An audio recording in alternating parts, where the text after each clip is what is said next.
Nurses of Reddit, what's the most shocking, bizarre, or unexpected confession a patient has ever made to you right before they passed away? He didn't die, but had a patient come into the emergency room who had a partial airway obstruction. He thought he was a goner. He told his wife on the way in that he'd been having a decades-long affair. And of course he ended up being okay. The wife left his room and did not come back. What a selfish confession. He was ready to let his wife deal with that emotional turmoil, knowing that he was on his way out. Serves him right. I have a friend who had been married for years. One day, she gets a call her husband has been in a terrible accident. She is freaking out, obviously, and rushes to the hospital because the outlook is very grim. Once she gets there, I believe he was already in surgery, and they let her have his belongings. While she waited, she decided to look through his phone just to be close to him, see his last messages and whatnot, because those might be the last bits of him she gets to have. And then she finds all his messages with his affair partner. She told me she wasn't sure if she wanted him to die or if she wanted him to survive so she could kill him. He ended up surviving, and of course she left him. But I can't even imagine the craziness of emotions thinking you're going to lose your spouse, to finding out they have betrayed you all on a very small amount of time. I had an elderly lady in for shortness of breath. She was a very petite, but otherwise healthy 90-year-old. Lived independently at home. She had been with us for about 5 hours at this point. She's ready for imaging, so the husband goes to get her an overnight bag, and we head to imaging. Fully lucid, stable blood pressure, sinus rhythm, 99% sets on room air. Asks me to tell her husband when he came back that she loves him very much and has enjoyed her life with him. 15 minutes later we return to the room. I plug her monitor back into the podium and she arrests. She didn't get to tell him she loved him that one last time like I reassured her she would. I often think about that man. I think he would have shortly passed from a broken heart. The way he looked at her after 70+ years of marriage. I thought I'd add another true love death story. An elderly lady again in her 90s collapsed in the shower at home. She was the carer for her husband who had mild dementia. Her husband heard her fall, found her unconscious, and called the ambulance. She arrived lights and sirens with a GCS of 6, not awake, doesn't respond to verbal commands, but has a reflex response to pain. As she was being removed from the back of the ambulance, a colleague was assisting the husband out of the front of the ambulance. As he was exciting the ambulance, he had lost his footing, fell down, hit his head, and was also now unconscious. They both had catastrophic brain bleeds, were palliated in a bariatric bed together, and they both passed away within hours of each other, none the wiser that poor health had impacted them, and they never had to go through the pain of losing their life partner. I often think about their children and hope they can see the beauty in their passing amongst the grief. Brought a pediatric patient back for emergency heart surgery, about 14 years old. He was very nervous. Outlook looked grim. I held his hand as they began to induce anesthesia. He looked like he was about to cry.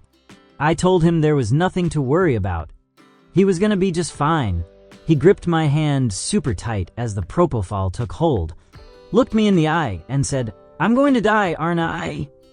I told him I would be there and pack you when he woke up. He died on the table. I was the last thing he ever saw.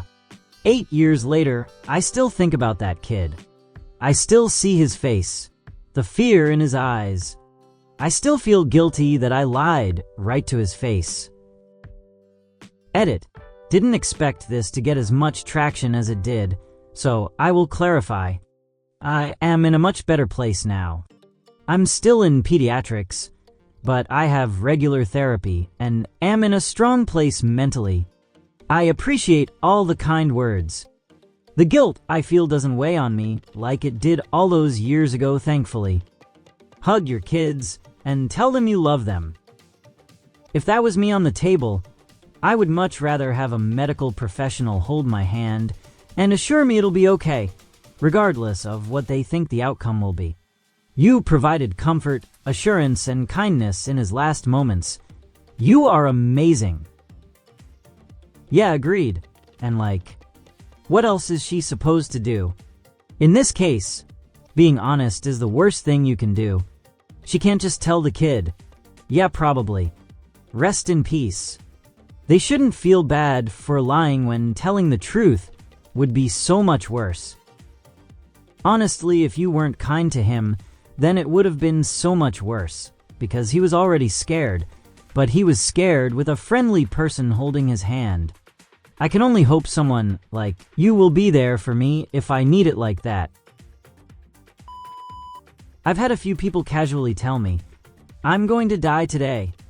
The first time someone who was awake, alert, and not in distress told me that, then died later that day, I was spooked.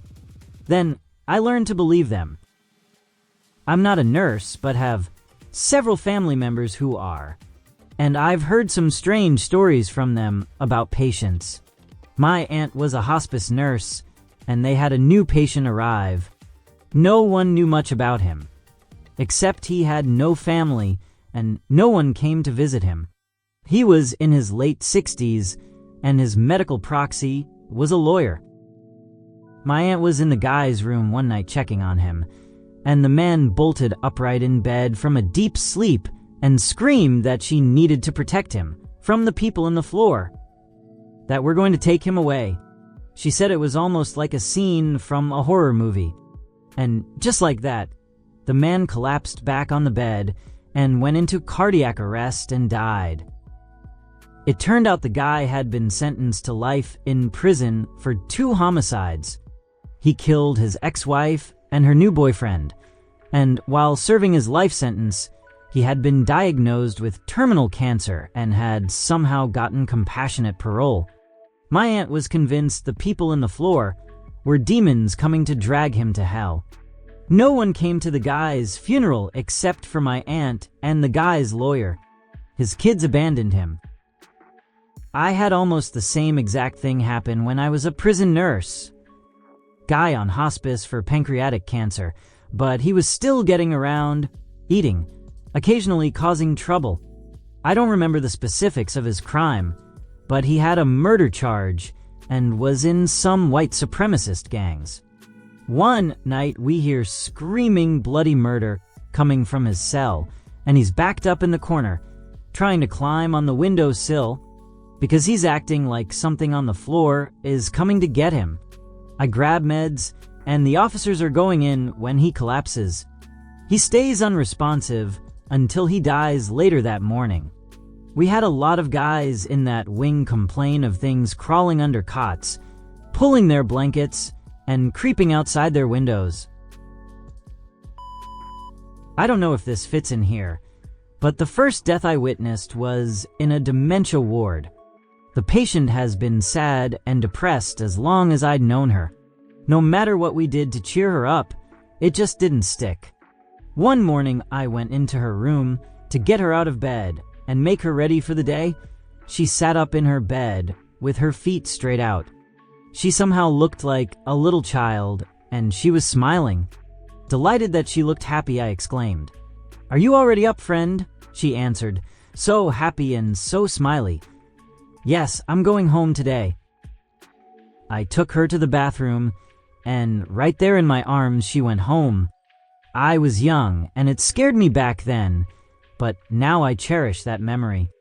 We should all be so lucky to leave the world happy and content. This is so profound. It's like before her death, something gave her a glimpse of the afterlife. The dull, sad, confusing life she had with dementia was coming to an end, and her soul is to return back home. All of your kindness probably started to make a lot of sense to her right then.